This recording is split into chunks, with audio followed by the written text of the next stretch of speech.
Вечер, уважаеми дами и господа от красивия Пловдив.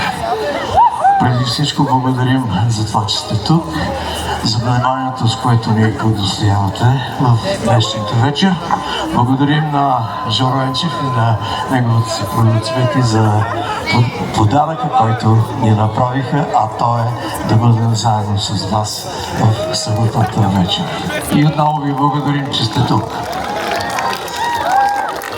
Така,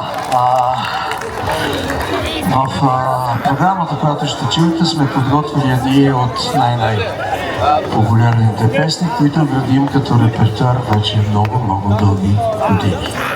След месец, на 1 юни, група Сигнал вършва 48 години от създаването си. Разбира се, благодаря и на вашата помощ, и на всички наши сънародници, които живеят в България и някъде по света. И така, продължаваме с един от най-големите ни хитове, а именно песента "Липсваш ми".